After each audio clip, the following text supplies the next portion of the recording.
कम हुआ बा। यही होली के महीना में एक जानी के मरद बेचारा 2 साल पर आयल बा।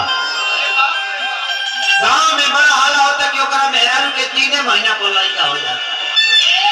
जेने जेने जाता लोग कहता क्या होता रे मौगी के 3 महीना पर लड़का होता।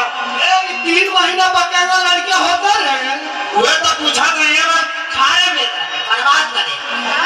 अरे ये बताओ कि गांव में हमारी शिकायत हमार मोच कतरा के छोड़ दे बड़ी। आज रात के बिना बोले ना छड़ा। आज माए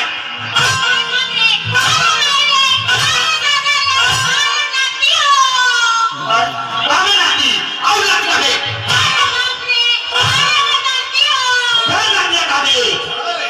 नाती मतलब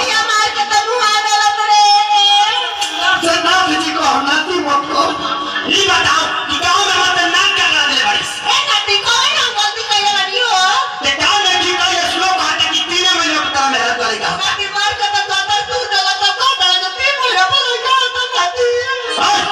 ते कर बे बताओ कैसे होता ही।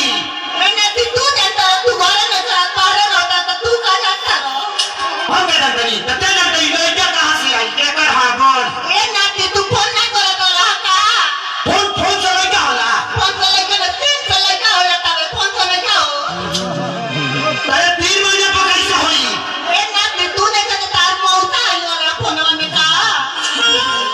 ये हमारे के जिए ना देबे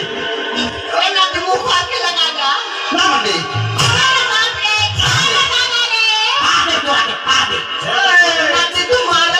मेरा भौजी हमरा पसीम डरोले मेरे कार है। बताओ देखो माफ कर दिया गलती हो गई। हमारा का पता बजे फोने से लड़का होला हमर मेहरा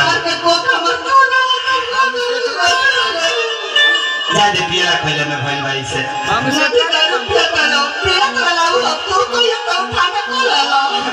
जा आज भजाए दा लोर पोछला हमर धनिया औरतिया का कहतिया।